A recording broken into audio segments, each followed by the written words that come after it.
Welcome to Bodybuilding Q&A, session number 3 here with Noah DeFreitas with Noah Fitness. And the goal of this Q&A is to help anybody with their bodybuilding journey. And truly, I'm a bodybuilder at heart. And when I use the term bodybuilding, I really want to clarify that you do not need to be a competitor to be considered a bodybuilder. And that's one of the toughest things is we really love doing what we want to do. We love transforming our body, but often we don't know if we should adopt the word bodybuilder. But if you like transforming your body, building muscle mass, losing body fat, getting the right look, getting stronger, you are a bodybuilder. So my goal here is to help anybody out with the same struggle I had. I wanted to transform my body, but I just didn't have the right information. And I thought, well, I tried this, I tried that, maybe it's not for me. And truly, when I came across the right information and the right guidance, I was able to drastically transform my body and my life. So that's why I've created this Q&A. I reach out to my audience every single day and I answer your questions directly. So I need your questions. I want to know what your sticking points are. So please comment below any questions that you have on bodybuilding, where you're stuck, what you're curious about, and I will answer my questions, your questions, to my best ability.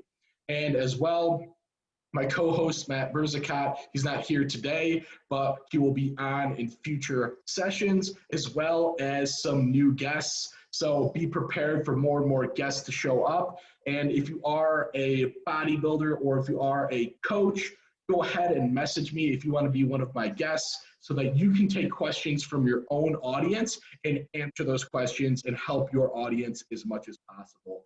So to get things started here, I'm pulling directly from you guys, my audience. So thank you so much for your support. And I'm going to go ahead and answer some questions. And I do all of these questions live.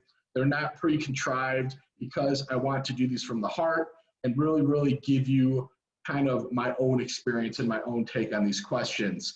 So the first question is coming from Juliana.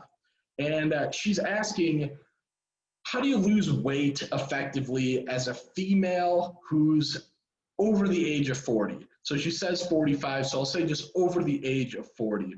And I've been very, very blessed with actually being able to work with a lot of women over the age of 40 and even over the age of 50, all the way into their early 60s.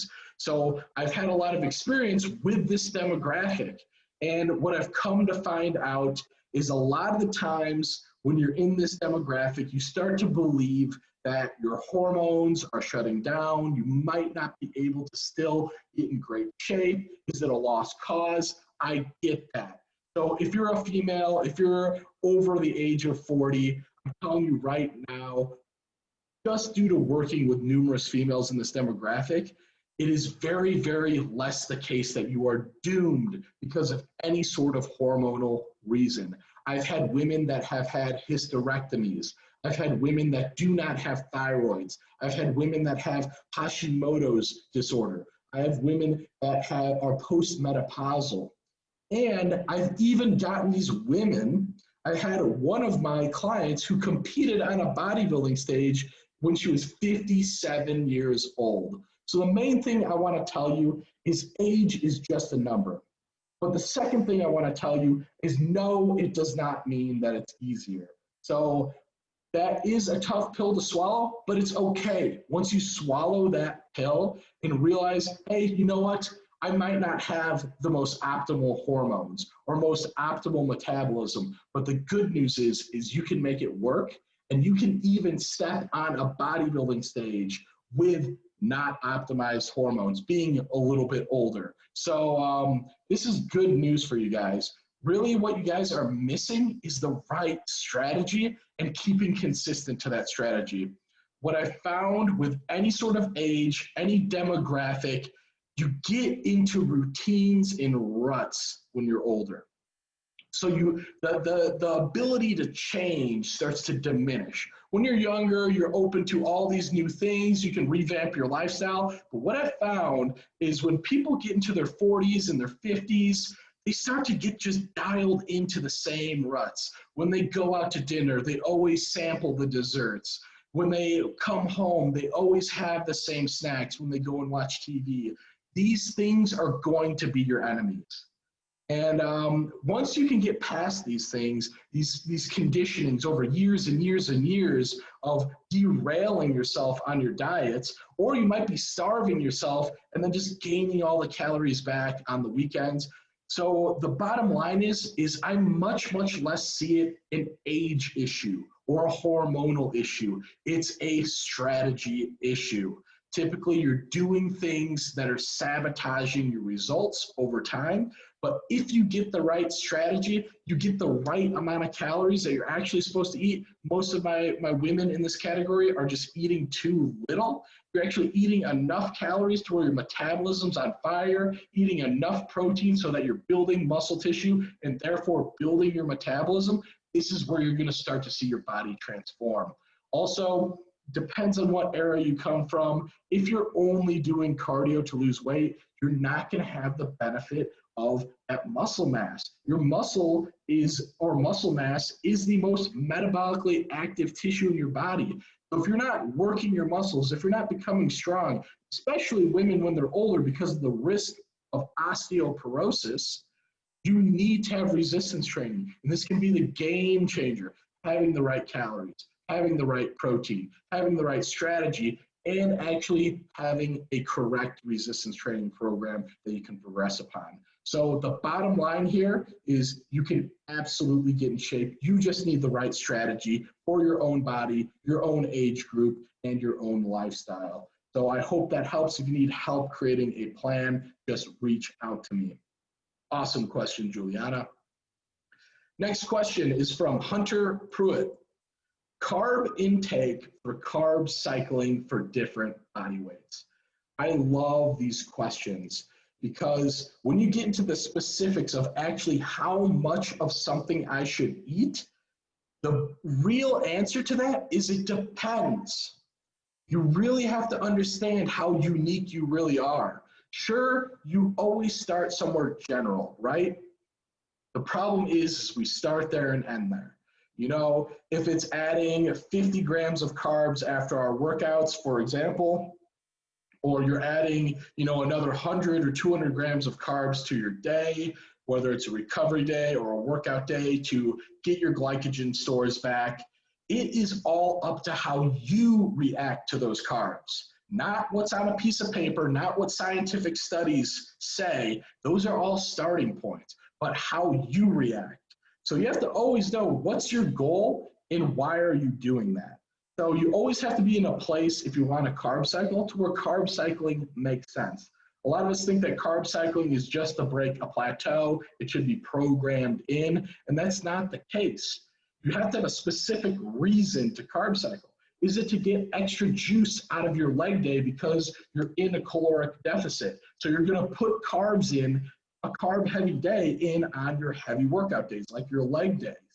Or are you really depleted and you're just not losing weight and you need to make sure that your body is still moving along, that you're still giving your body enough food or replenishing your glycogen stores so that your metabolism starts rolling again? Are you looking super flat? Is all the glycogen outside of your muscles? Do you need to fill up glycogen stores so that you can perform, or you want to get a better look? So the bottom line is there is no number. That's the bottom line. You first have to have the need, which I just explained there. Do you have a need to even carb cycle? Are you in a plateau? Do you have, are your glycogen stores depleted? These are things that you need to understand. Are you not performing correctly in your heavy workouts? You need extra energy. If those are a yes, then you're going to think about carb cycling. After that, you're going to start somewhere, whether it's just adding carbs around those workouts, or it's adding carbs to just 1 day a week or 2 days per week or every other day, depending on how your body reacts. This is the key where you have to know what you're looking for. Are you looking for your body to look leaner? Are you looking to get stronger in the gym? Are you looking to fill out for a photo shoot or stepping on stage? These are the things that you need to know. And this is the reason I do not recommend carb cycling for anybody who's not incredibly advanced at dieting and bodybuilding on their own. You really should have an expert with you to carb cycle you because there's so many variables. And if you're just doing this on your own, forget about carb cycling. Start thinking of a balanced approach. Start making it much, much more simple because any effect you get from carb cycling is minuscule. It's all icing on the cake. So you can get always at least 80% there, looking incredible without a carb cycle. So I would say start there. Start with a balanced macro approach until you really, really understand what that goal is, what you want to achieve, and why carb cycling is even effective. Then start playing around with it. Start somewhere and see if you're getting closer to your goal, whether it's filling out muscle glycogen, whether it's breaking past a plateau, or whether it is enhancing your workouts. So I hope that helps. Awesome question, Hunter. Okay, my man, Tim Barron. So now we are getting more to the chemical side of bodybuilding. And the truth about bodybuilding and any sport in general, there is always going to be those that do things naturally and those who do things chemically enhanced. That's just the bottom line. So what he is talking about is a class of androgens called selective androgen, what is it? I don't know the exact acronym, but they're basically androgen modifiers. So this is a class of basically androgens that can basically improve your hormonal profiles. Now, since this is such a high-level question, I'm going to keep this at a high-level answer, Tim.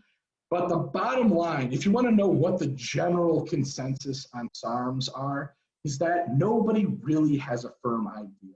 They're so new. They're just being researched. There is nothing that is set in stone to say that they're perfectly safe or perfectly effective. There's a huge gray market for these supplements, and you have no idea what's legit, what's not, what's tested. You know, there's not many pharmaceutical companies that are putting out SARMs where people are getting prescribed SARMs by a doctor. So people are doing these things at the risk of not knowing what the heck they are. So to me personally, I think they're super, super risky because they're so new. There's not much research. Pharmaceutical companies aren't prescribing these to people left and right. So you're really gambling with what it is. So I would recommend that if you are, especially if you're a beginner, do stay away from these things because you are now gambling with something that does not have a lot of research behind it. I know there's tons of people who are super into SARMs, and that's going to be a topic for somebody I can bring on. So please let me know, Tim, if you want me to bring more people on who know more about the SARM game. But that is my opinion so far. They're just still too new. They're still underutilized in the medical field. You know, not as tried and true, even as like anabolic steroids. So I would steer clear of SARMs until further research has been done and where things can be verified, where you can actually go to a doctor even and get prescribed them. I think there are some doctors that work with them, but it's definitely more rare. But awesome question. And thanks for us breaking into the chemical discussion. All right, here will be one of our future guests, actually, Justin Thomas. He is a men's physique competitor, and he had an amazing question. He said, I would love to see the topic of good coaches versus bad coaches in the sport, what they do wrong, what really, to me, makes a good coach and a bad coach. The awesome thing about my answer to this question is I've worked with many of the top coaches in this industry. I'm not going to name names, but one of my goals as a bodybuilder was to get as much knowledge as possible. Sometimes it's frowned upon because you're hopping across coaches, but also if you want the most knowledge possible, sometimes you have to work with multiple people. So I've done that. I've worked with the top names in this industry. I've researched and discussed with the top names in the industry. And truly, what makes a good coach is multifaceted. The number one thing, of course, is experience. Nothing beats experience. So any coach that's been coaching people, especially specifically for your own goal, You know, if you are a woman over 40, or if you are a man in your early 20s, or you want to be a bodybuilder or a men's physique competitor, you're going to want to find a coach with the most experience with your exact goal. So that's number one. The more experience, the better. You know, book smarts can only go so far. I mean, of course, we're all doing research. I do tons of research all the time, countless books, 195 books and counting, and that only goes so far. You'll see it everywhere.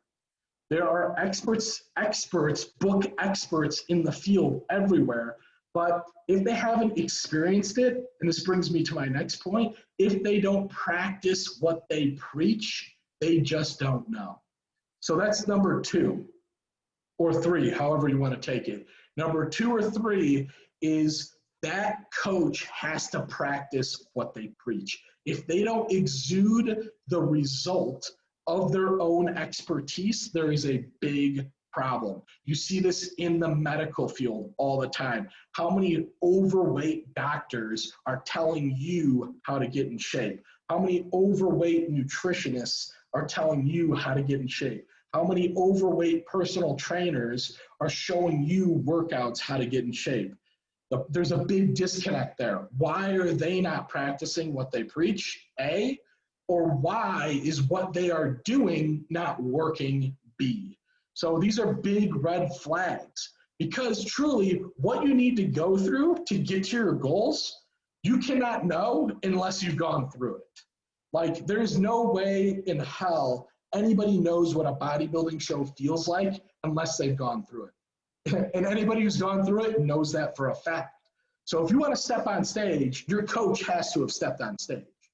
The odds are not good that they're going to help you, especially with the mindset component, which is going to bring me to my next point. The mindset component in getting the right mindset is the number one reason why you get there. Information is secondary.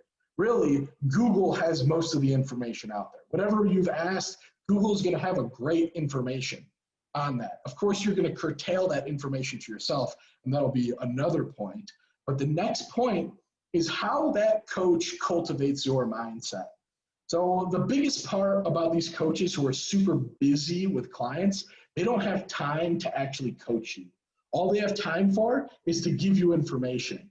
And sure, that works for the high-level athlete who's done shows over and over again, but unless you know what it's going to take up top, you're not going to be able to get there, because these things are extremely difficult to do. Bodybuilding shows and bodybuilding has been touted as one of the hardest sports of all time, because you have to control every second of the day, everything you eat, everything you drink, your entire lifestyle, 24/7.